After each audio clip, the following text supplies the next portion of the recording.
once we have a mic. Yes, there we are. Good morning, everybody. I was getting so comfortable chatting to guests, I was just relaxing and thinking, I wonder what's on next, and then I realised it's me, so I should be here. Well, thank you so much for coming in large numbers on a busy day for many people.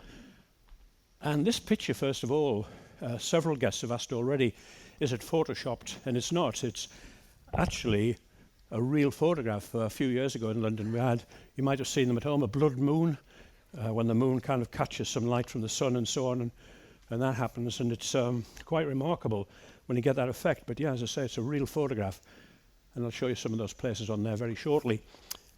Now then, as you know, if you've been to see me before, I love collecting odd photographs from around the world, and please keep sending them. Don't forget, when you get home, if you see something and think, Alan would love that, just Google me, Alan Wright Speaker, website comes up and a little button to send it. And this one came in, would you believe, just last week, and shows how important spelling is if you get one letter wrong. It should be tongs.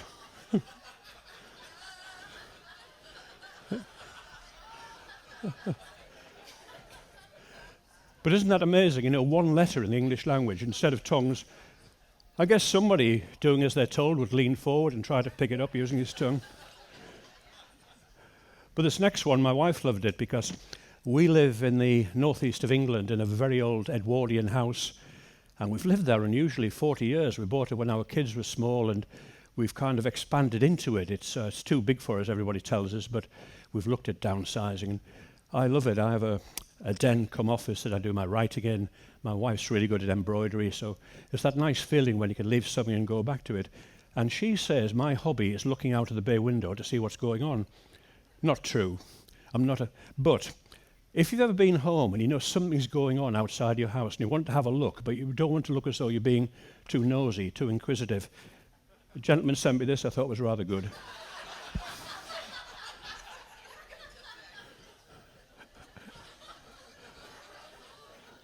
It's great, isn't it? The police are outside. You don't want to go and look curious, so you just get your vacuum cleaner out.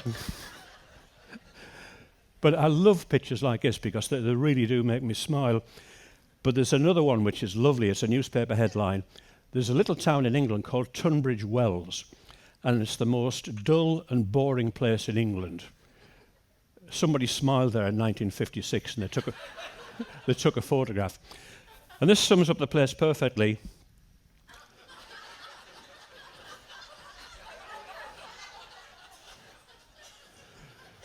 And isn't that wonderful? Nobody's concerned about the fact they're going to be having sex in your town. Just it might cause a few parking difficulties. Wonderful. But one thing it would be very remiss of me not to mention today, it's been an amazing time to be in England, of course, and with the sad news of the loss of Her Majesty last Friday. And I think for many of us Brits, I think it was really like losing a family member, that Her Majesty had been my Queen since 1952, 70 years, part of our life. And it's been wonderful to see how her passing's been commemorated around the world. I don't know if you saw the Empire State Building was illuminated in royal purple to say thank you to the Queen for her service. And remarkably, this is the last photograph of the Queen 2 days before she passed away. And as you might know, she was in Balmoral, one of her homes, not very far, a little bit north of Edinburgh, where we were recently. It's a lovely picture.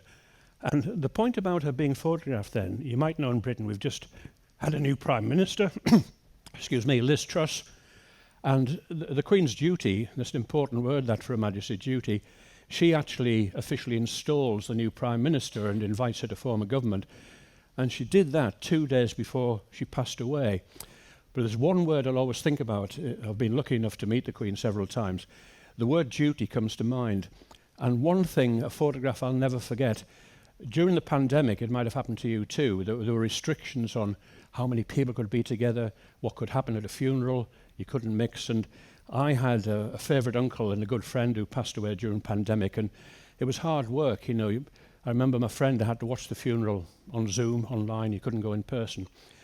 And you might know that not too long back, the Queen's husband, Prince Philip, passed away, and they had the funeral for him.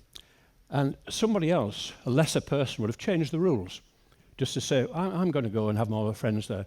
the rules were you could not have people there. It's sad but dignified. That's Her Majesty at the funeral of Prince Philip by herself in the pews in the church, and there was no way she was going to bend the rules.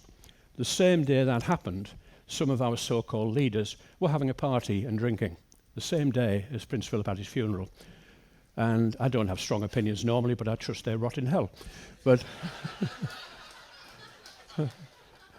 but doesn't that sum up a magnificent lady? And on the happier side of life, one of my favourite photographs, which has not been widely publicised, more of which in a moment, her late husband, Prince Philip, the Duke of Edinburgh, had an amazing sense of humour. And this picture, that is Prince Philip. Right? He dressed up as a guardsman. Her Majesty's coming out, and you can see the smile on her face. And I'm told on good authority, as she walked past, she said, "Coming back to my place, love."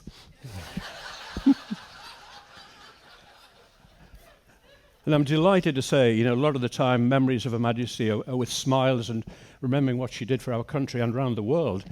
And I was speaking in Bermuda a few months ago, beautiful place if you've been there. And as you might know, Bermuda is a British overseas territory still. And while I was there, it was the Queen's Platinum Jubilee, celebrating 70 years of service. And of course, they celebrated there as well. And our newspapers back home were full of the Queen being happy. And I'm so glad that she lived to enjoy that. They had a wonderful party, lots of music, a lot of fun, a lot of celebration, public holiday. And I'll always remember the lady smiling like that. And one thing she was really good at was she was always willing to change. And going back to a previous Jubilee, they made a film where they mocked up some of it, where she was with James Bond, she parachuted out of a plane and all this kind of thing. And for the Platinum Jubilee recently, I don't know if you know the kid's character, Paddington Bear. Have you seen him? It's really funny. There's some of our crew on board are from Peru, where Paddington comes from. And they love it when they say they're from Peru. So, do you know Paddington? Yes. Don't tell me again. But what Her Majesty did, somebody had this great idea of getting Paddington and Her Majesty to have tea together. And they made it into a little film. Isn't that beautiful? And the flexibility of the lady, not saying, "Oh, I couldn't possibly do that." And it was lots of fun. And, kids and everybody else enjoyed a new generation of affection for the Queen when that happened. And the bit that really brought a tear to my cartoonist friend sent me this. It was in some of the English press. And if you can watch that without your eyes filling up. Isn't that lovely? You see the little corgi down at the bottom? She always had corgis around. One of them tried to bite me once, so that's a nice royal memory. Yeah, I've done my duties, Paddington, please take me to my husband. But just to link a couple of talks I've done, if you were with me the other day, just before Liverpool, I was talking about the Beatles. And how about that for a picture? That's Paul McCartney about to receive his knighthood from Her Majesty. And he'd met her several times on getting various awards and so on. And Paul McCartney said to her on that occasion, "We'll have to stop meeting like this." But again, she kept up with everything so wonderfully. But above all, if there's one reason why the Queen is top of the mountain in my estimation, back in 1940, during the war, it looked like we were about to be invaded. It looked horribly like we'd actually be taken over by the Nazi occupying force. And they offered Her Majesty the chance to fly to Canada and be there in safety. And her wonderful response, "My people are here, I'm staying here." So instead of flying to Canada, she joined the army. That's the late Queen Elizabeth as a young lady, and she served, driving an ambulance. She trained as a mechanic, and that's a mark of the lady, isn't it? I'm not going to safety while all my people are suffering bombing and so on. And I think that picture, above all, summarises what duty's about. Now, I don't know about you, about keeping an open mind about odd things, but I love the line in Shakespeare when they say there are more things in our philosophy than we dream of. You just don't know. And how about this? Windsor Castle, not far from London, when the news came through that Her Majesty had passed away, they lowered the flag to half-mast, of course. Now, I don't know how you explain this. As they lowered it to half-mast, that fabulous rainbow came over the castle. And, things like that, you just don't know whether there's something up there that we don't know about. But I hope that's given you a few memories of Her Majesty. And, thank you to all American guests who've expressed condolences, and all around the world she's made an impression, and you trust that the new King Charles III will, as he said, follow in her footsteps and her example and do a job half as good as she did. So, thank you. Yeah.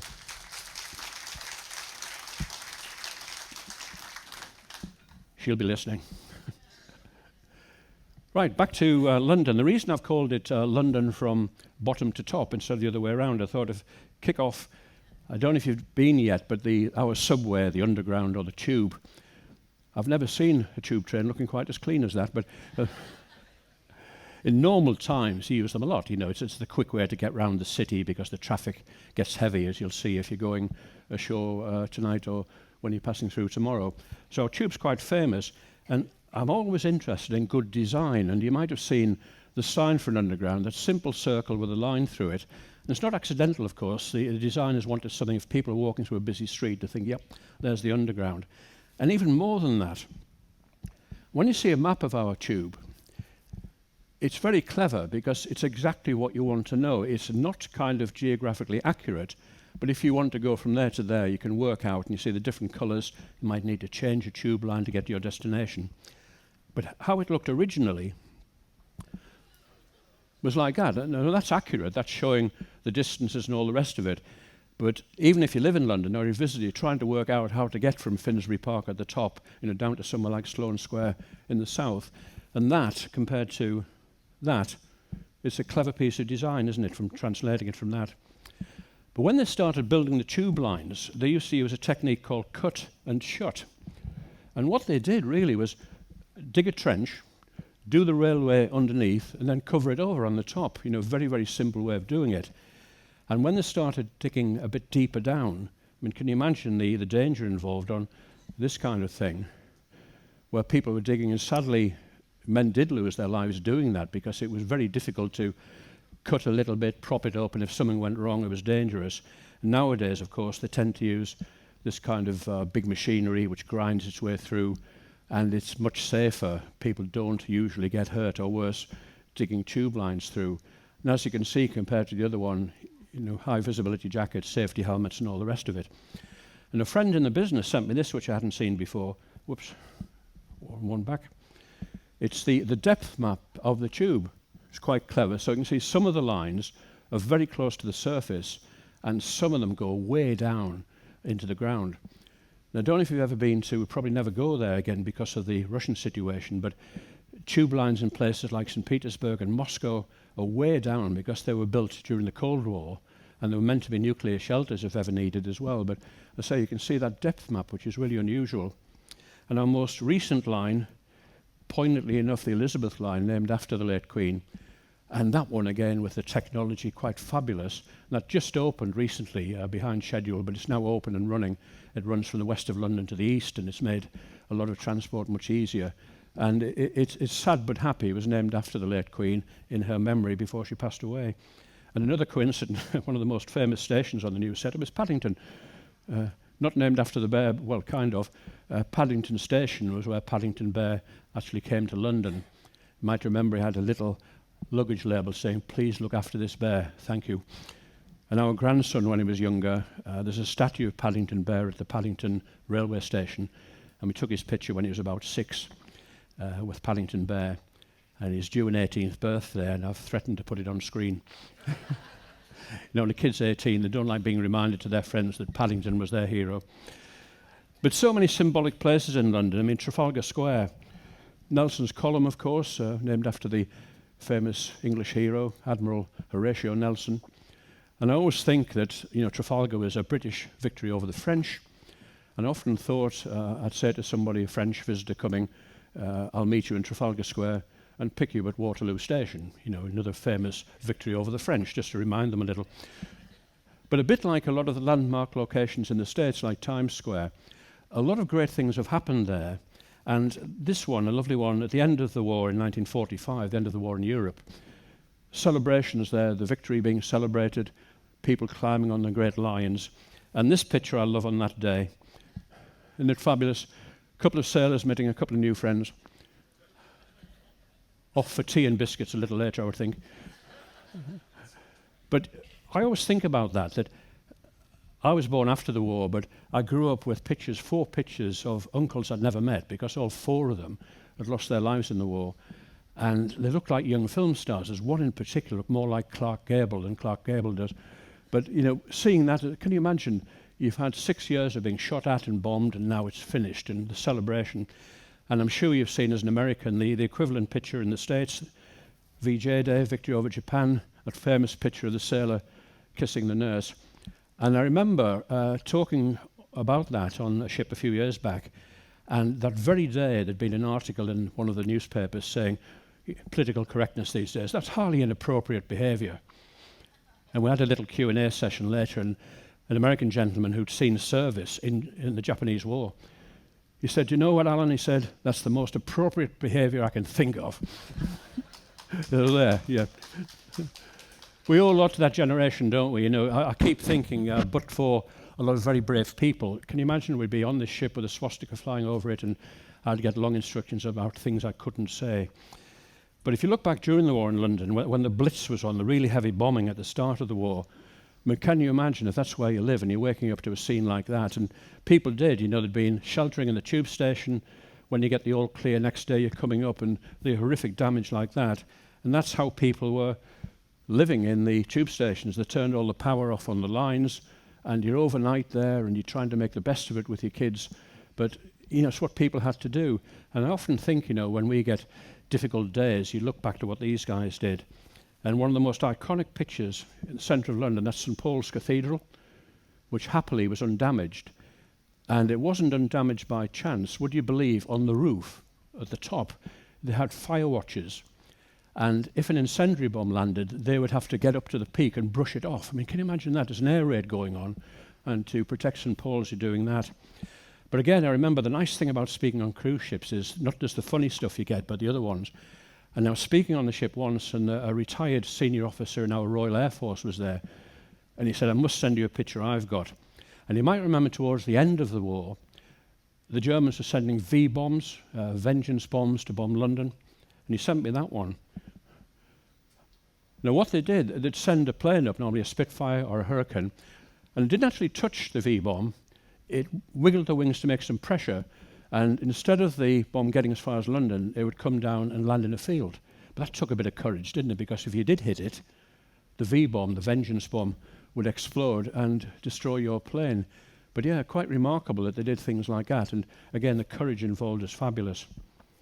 And one place which you've probably seen if you've been watching any TV news is the centre of the world at the moment, Buckingham Palace, the normal home of Her Majesty. And as you might know, the tradition, the Union flag, which is up at the top there, when Her Majesty's in residence, or in future days when King Charles is there, that changes to the Royal Ensign instead of Union flag. And it's worth knowing for a trivia quiz, it's the Union flag, not the Union Jack. People often call it the Union Jack, but it's actually only the Union Jack when it's on board a ship. So that's the Union flag. But the interesting thing about Buckingham Palace, that's the side you see from the Mall, the kind of male entrance. And you might have seen thousands of people are outside there as we speak, laying wreaths and paying respects. And that's really the front of the palace, which is the back garden. And a few years back, my wife and I were guests at a Buckingham Palace garden party, which is quite something. Can you imagine you're there with quite a few other people, and Her Majesty and Prince Philip are coming around to talk to all the guests. But that is technically the front of the palace. But the great thing about Her Majesty, I was saying about her being revered and respected around the world, and she's received most American presidents over the years. And that's one of my favourite pictures. I don't know about you, standing from outside, I always thought Barack Obama and his lady were two of the best. And Her Majesty had this wonderful thing of being able to welcome people and make them feel at home. And I love with your president and his lady, the big smile there, they're enjoying the visit, and a special place to be. And I mentioned about memories of the war. How about this one? This is on VE Day, 1945. The lady in uniform there, at the time, Princess Elizabeth, who became Queen. That's the Queen Mother, who was Queen at the time. Winston Churchill, our Prime Minister, and King, at the time, King George. And on the far side, Princess Margaret. But again, pictures like that, and Buckingham Palace is a centre of sadness at the moment, of course, but you look back on days like that and remember great news. And the other thing, most cities seem to have them now, but the London Eye, which you might be seeing, and I remember that being built. It was a wonderful piece of engineering. You can probably see on the left of the picture the Houses of Parliament, and if you look there, that's Big Ben, quite famously, the tower which booms out on the hour. So there's the Houses of Parliament just here, Westminster Bridge, and when they built it, they actually laid it flat in the river until it was complete. And I was actually there the day, I think it took about 4 days to actually winch it up to vertical. And it's a very clever piece of engineering, because if you go onto it, the little pods stay horizontal all the way around. So as the wheel moves, it takes about, from memory, 40 minutes to do a revolution quite slowly. And the views from the top are quite something. I remember taking our kids there years ago, and it's one of the great things to remember for them. And if you're in London at night, looks quite superb, and they tend to change it to celebrate or commemorate, when something's happened. And it's in a royal purple at the moment to commemorate Her Majesty. But I've been lucky over the years, speaking for a living and meeting some remarkable people. And now and again you get a photograph taken and you think, I'm going to remember that forever. I was speaking in London at a very big hotel in Knightsbridge. And this hotel was so big, they had the drinks reception in a room about the size of the theatre. And I knew that the actual room for dinner was way at the other end of the hotel, a bit like from here to, the Aquavit Terrace right at the back of the ship, that way. And a strange thing happened. The Toastmaster came in and called dinner, and an important lady was there, and for some reason, her PA had been held up in traffic. He wasn't there, and she'd just lost her husband very recently, and she's standing there by herself. I couldn't believe it, and I said to her, would you like an arm into dinner, Lady Thatcher? No, that's me looking smart, I hope. But what I loved about that day was that the papers can get hypercritical. They were trying to suggest that Lady Thatcher, formerly Margaret Thatcher, our Prime Minister, was in the early stages of senility and Alzheimer's. She wasn't. Like all of us, she was getting older, occasionally you forget something. And we walked through, it probably took 6-7 minutes to walk to the dining room. And I held her arm, she put her arm on mine, and she said, that's wonderful, Alan. She said, Dennis used to do that. I was a late husband. And I said, Lady Thatcher, Dennis would be wonderfully proud of you. And I'd met Dennis, her husband, who was a master storyteller. And the best one he ever told me, I don't know if it's ever been made public, so you might be the first to hear it, but I've just remembered it. One morning, every day the Prime Minister's going through the diary for the next month, and she's looking through, and she was going down to the southwest of the country, quite a trek, to open a new factory and do a few other visits. And she always said to Dennis, would you like to come? And most of the time said, no, I'm busy. But he said, southwest, you say? Oh, I've got some chums there who love playing golf. I'll come with you. So that was good. She could go and do the opening and the political stuff, and he could play golf and have lunch. So the day came, and they were getting a train quite early from London because it takes about 3 hours to get there. So they're getting the train out at 9 o'clock. And they're looking for Dennis, and he's nowhere in sight. So they said, well, Mrs. Thatcher at the time, we'd better get the train and we'll find your husband later, wherever he's gone. So half an hour later, he comes down and says, where's Margaret? She's on the train, sir. She's on the way to the southwest. Well, I'm going. Well, we're expecting you here. I forgot. Fair enough.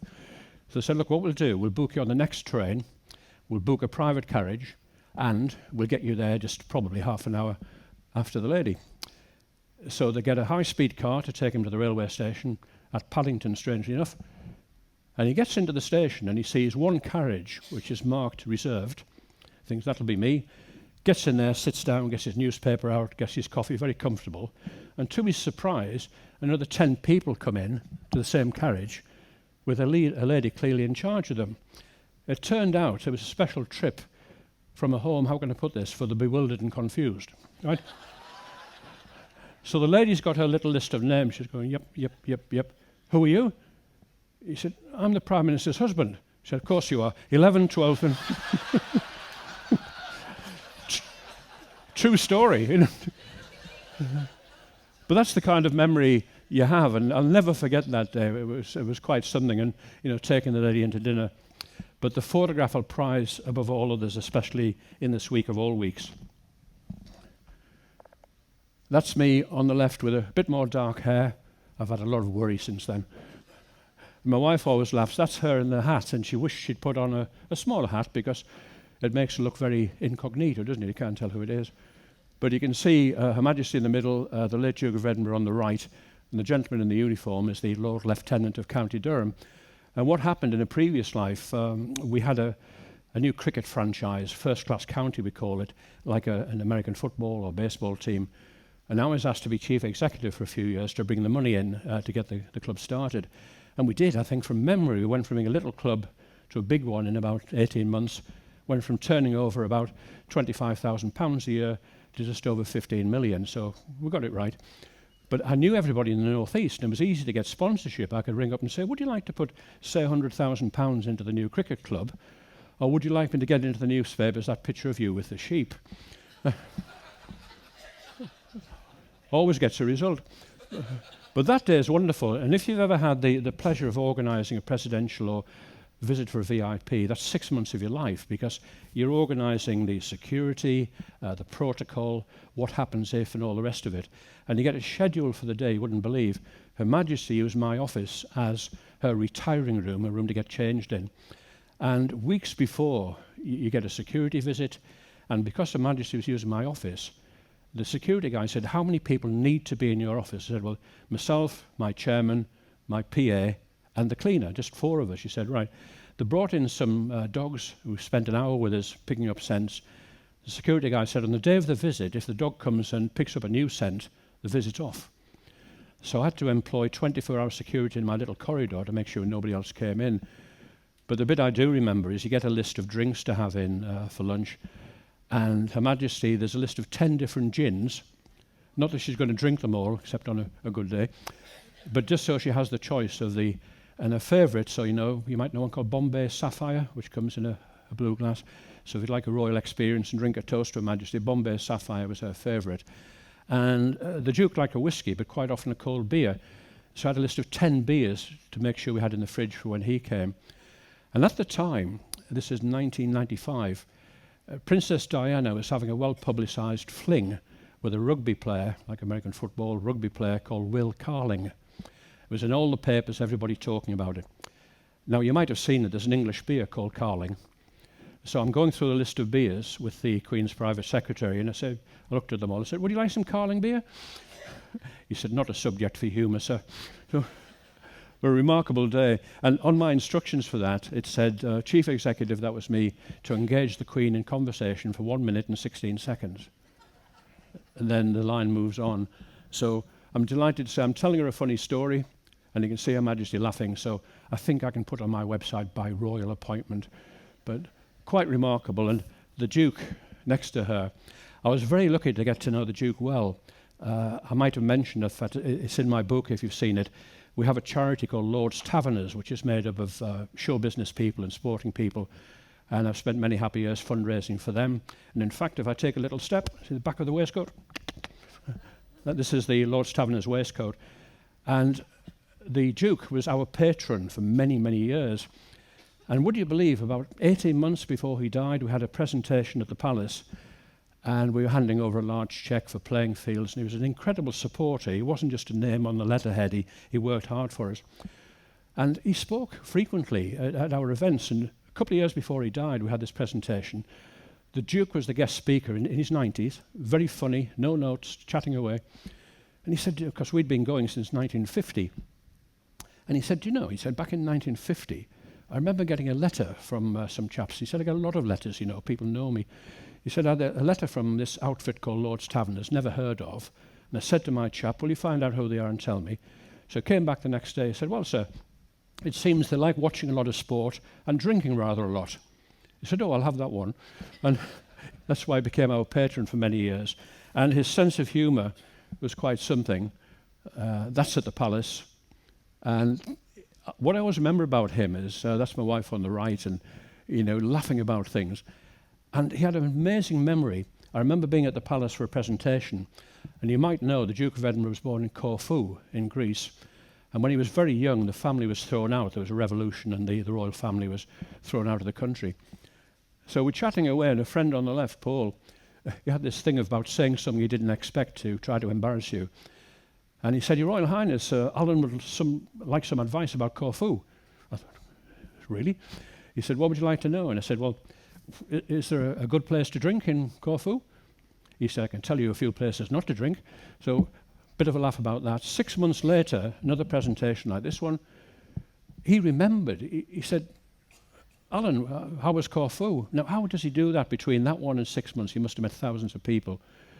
And I said, they send loyal greetings, sir, loyal greetings. And having been thrown out of the country, he said, bloody loyal greetings, and smacked me on the head. And his PA said to me, he must like you, he only smacks people he likes. So there's a memory, having met Her Majesty, being smacked on the head by him. But one thing we're getting better at in London is, frequently in normal times, from my home in the northeast to London is about 2.5 hours on the train. And if I'm going to London for speaking engagements or whatever, I tend to use the train because it's less hard work than 4 hours on the motorway. And King's Cross Station, which is the one I use, used to be a bit of a wreck, and it's looking beautiful now. They completely transformed it, that beautiful ceiling, and on that top level there are lots of coffee shops, fast food places, bars, and if you have an hour to kill waiting for a train, a nice place to be. And they even have a rather fine pub called the Parcel Yard, and they've made it all the wood in there is from the old station which they've used. And something about stations, I always remember the first time I went into Grand Central in New York City, you think, wow, the size of it, the history of it. And right next to King's Cross, there's another station called St Pancras. I mean, how about that for a Victorian statement of we are good? But the amazing thing about that was, some years back, there was a proposal to demolish it and turn it into a car park. Something London short of.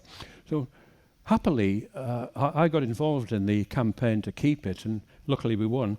But the guy who really won it for us, there's a brilliant poet you might have heard of called John Betjeman, and he led the campaign, and because of him, we managed to keep it, and that's how St Pancras looks now, beautifully restored, painted in the original colours, and that's that gorgeous statue of the late Sir John Betjeman looking up at this and thinking, wow.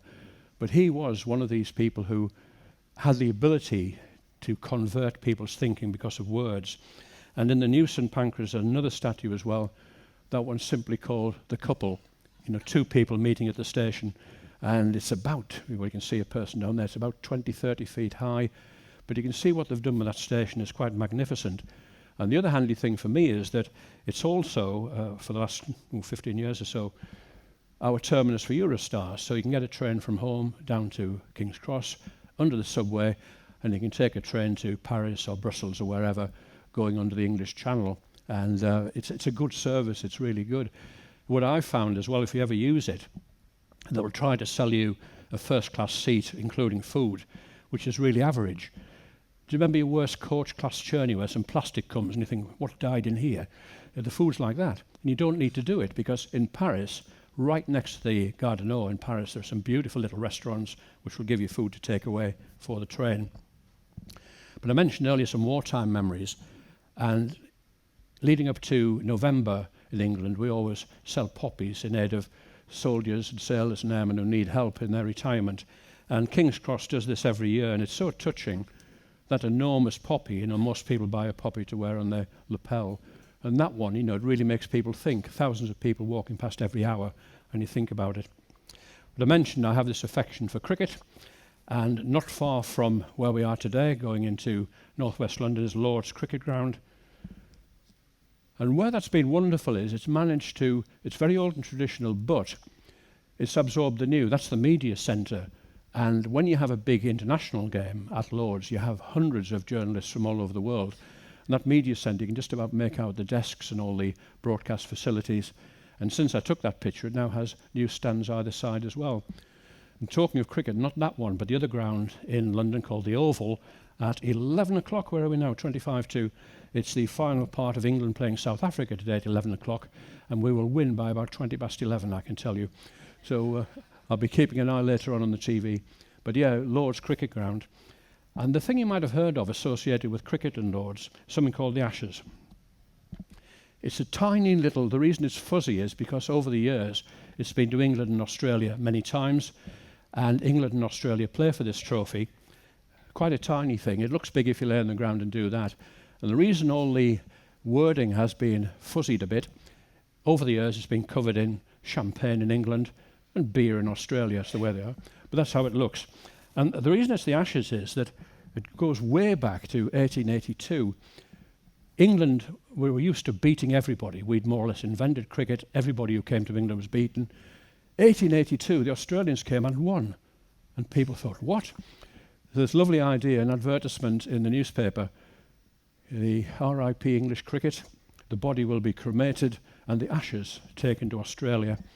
And ever since then, that's the trophy they play for. So next summer, 2023, Australia are here in England playing for that. And I've had the pleasure of being in Australia too. It's a tiny trophy, and I say it looks quite big if you lay on the grass and do that, but the real size of it. And my memory of Australia, I did a speaking tour in Australia a while back with England cricket. And if you've been to Australia, I'd recommend Tasmania, a little island off the south of the country. We were playing there. And I spoke at the lunch, and then the game was on. It was fabulous. And the humour you get between England and Australia.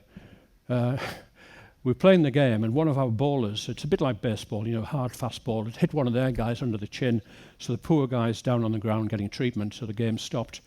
And a voice behind me shouted, Australians call English people pommies, as you might know. The reason is, allegedly, because when English people went to Australia, they got sunburns and their faces looked like a pomegranate, you know, red with little blotches on it. So they call us pommies. So their guy's injured on the ground, and way behind me, this guy shouted, "You dirty pommy swine!"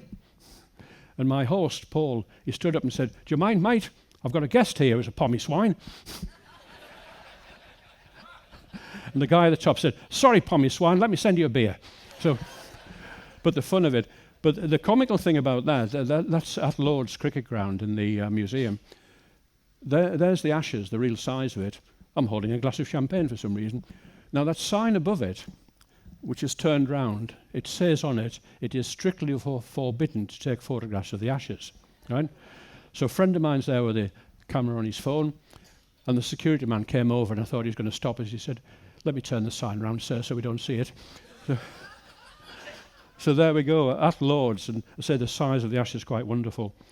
But, you must hear this one as well. I'll never forget, the first-class county at Durham, when I was chief executive, we played at Lord's for the first time as a first-class county, so this is, you know, top end. And I'll never forget going down there with some of our older supporters who'd played for Durham as kids, and they're now in their 80s, quite wonderful. And we won that game, I'll never forget it, and some of our members went into...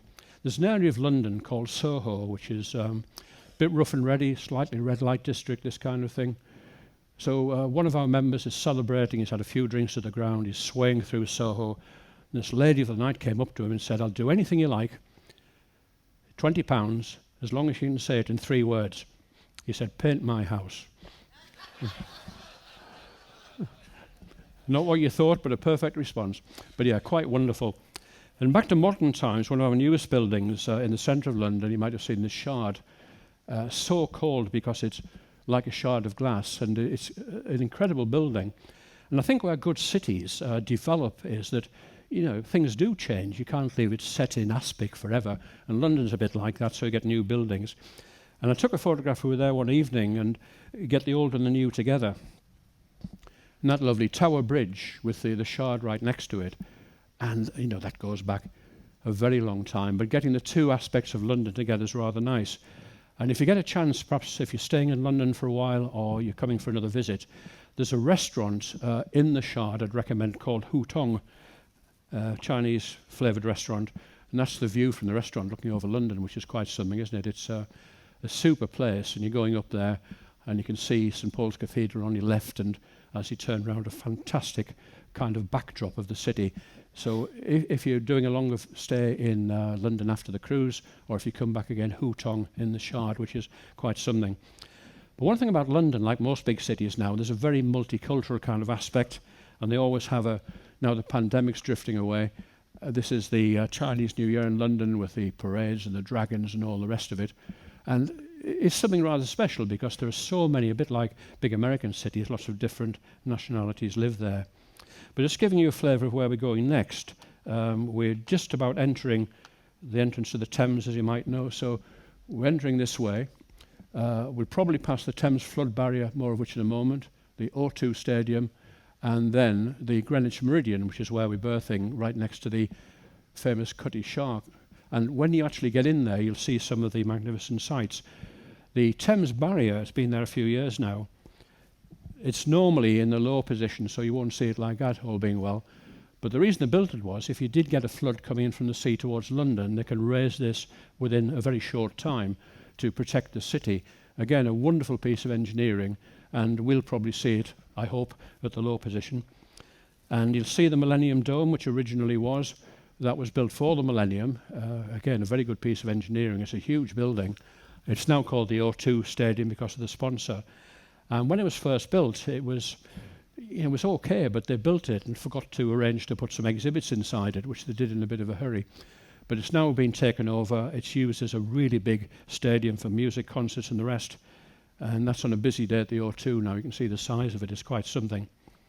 But the other thing that strikes me about comparisons between London and New York, west of the centre, not far from where we're berthing, east of the centre, you'll see Canary Wharf. And that was not that long ago being built, and it's where most of the financial institutions now are. They used to be in the centre of London.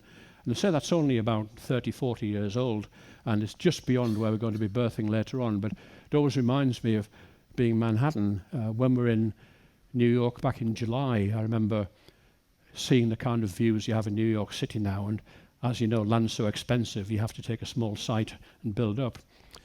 But when you look along the river where we're going shortly, I mean, the way it used to be, that's how the docks were, and a bit like Liverpool. I was showing you some pictures the other day. And what's changed a lot? Dockers used to be there in their hundreds, because, of course, anything coming off a ship was being brought off by ropes and pulleys, put onto trolleys and all the rest of it. And, of course, nowadays, these huge containers they have, everything goes in that and they're brought onto a lorry, and you don't need these hordes of dockers. But one little story about Liverpool, I'll tell you, and it's true. When they used to bring stuff in like that, when they brought shoes in, they discovered some of the Liverpool dockers were stealing the shoes and selling them in the pub. Unbelievable, isn't it? But they did. So what happened was the people sending shoes to England had the idea of only sending left shoes to Liverpool and right shoes up to Glasgow in Scotland, and then they sent them to their customers and they were reunited. They didn't think as fast as the dockers, who arranged to meet their friends halfway between Liverpool and Glasgow and swap shoes. But yeah, that's the way it used to be, and nowadays, of course, totally different. Another famous building known worldwide, it's always called the Gherkin for obvious reasons, the shape of it. Its official name is St. Mary's Axe. But yeah, the Gherkin, again, a wonderful piece. And the reason it's the shape it is, again, if you look at the ground, they had quite a small piece of space to work with and built it there. And I've been to events there, and there's a beautiful view up at the top. One place many guests might be going to on one of your trips out, especially if you have time to do this, the Royal Observatory at Greenwich. And that is very close to where the ship's going to berth. And it's got a real place in history, and especially because the meridian line is there. You see the metal line on the ground running across? That marks the 0 degree of longitude. And obviously, if you go west, you're getting a different kind of reading towards the States, and going east. So that's the 0 degree of longitude. And a lot of early work there was about measuring where you were. It was about measuring what the time was. And people often forget that before the trains, for example, in England, a lot of towns and cities just kept their own time because it didn't matter. Nobody went anywhere else much. But once you had a train timetable and you were having ships going across the ocean, you had to use a standard time. So that is the meridian line. And if you wish, when you go there, as those people are doing, you can stand with one foot either side of it and take a photograph. And it depends how you want to do it. There's a little fence just here, and you can look at the meridian line for free. And if you go there, it's about $10. So you decide, see how the cash is going. But yeah, that's the official meridian line going through. And another brief piece of history, which I always love on the banks of the Thames, near the centre of London, Cleopatra's Needle. It had nothing to do with Cleopatra, as it happened. But there was a tradition during times in Egypt. If British explorers or adventurers saw something, they just took it home. They didn't seek permission or anything like that. That's why a lot of countries would rather like some of it back. But that was built way back, as you see, 1450 BC in Heliopolis by Thutmose III. And in 1878, it was towed to London. you believe this? Towed behind a ship to London. It was a rough journey. They hit a couple of storms. There was some loss of life to get it. And if you're down near the Thames, close to the centre of London, that's still there. And again, through a guest on a ship who used to work in newspapers, he said, I've got something you won't believe. And he sent me this. How about that? Steampunk owners. Offers wanted for towing Cleopatra's Needle from Alexandria, Egypt to the Thames. Applied to Septimus Young. Isn't that a great name? Dated 1877. So looking for offers for somebody to do it. And we're nearly done for time, but one plaque you'll enjoy, and I promise this is true. If you're a baseball fan, your American game, this is quite close to London, Walton-on-Thames, and as you can see, the Prince of Wales played in the world's first recorded game of baseball, 12th of September, 1749, in Walton-on-Thames, in England. So a lot of people look at that, and I've had guests saying, did you Photoshop that? Is that one of your jokes? No, it's the real thing, I promise. But ending with a couple of jokes, again, sent by a passenger, and I love this one from the States. Isn't that nice?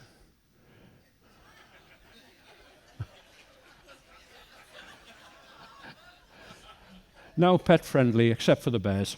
We're not making that mistake again. But as somebody who's worked in broadcasting and media and consultancy most of his life, I think the thing about that is before you even get to the inside the hotel, you've got a smile on your face, haven't you? And being a cat person, again, a guest sent me this, and you've got to concentrate to get the gag, but I love it. Please don't let the cat out.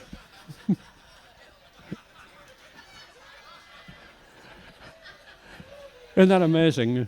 Don't let the cat out, no matter what it tells you.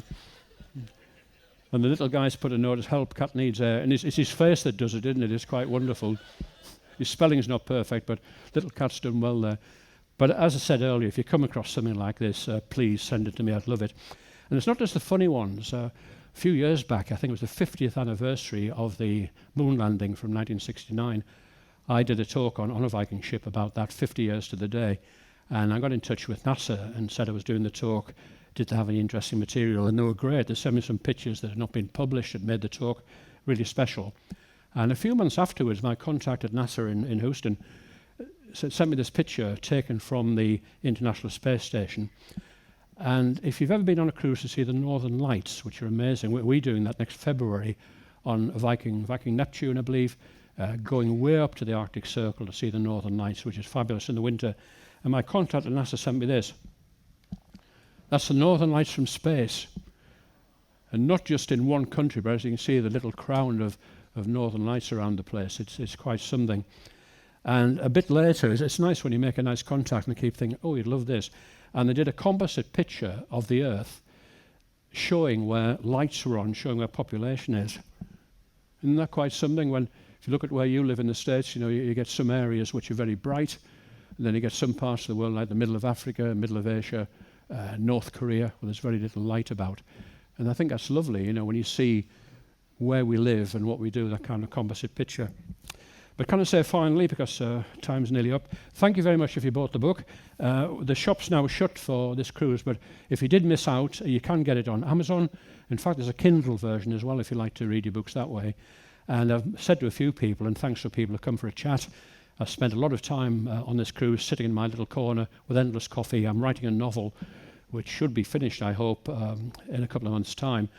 And if I've not bumped into you yet, it's an idea of mine I came up with. If you're a Beatles fan, and I know from the recent talk many of you are, what I've done is, you might remember in 1980, before John Lennon was murdered outside the Dakota building, he went to Bermuda. It's a long story how he went there. I was in Bermuda in the summer a little while back, and I went to a lot of the places where John Lennon had gone, because he'd gone on a sailboat from Rhode Island to Bermuda, spent some time there, loved it. And before he'd gone there, he'd written nothing musically for 5 years. He went to Bermuda and wrote 20 songs because his mind was freed up, and he wrote some beautiful songs.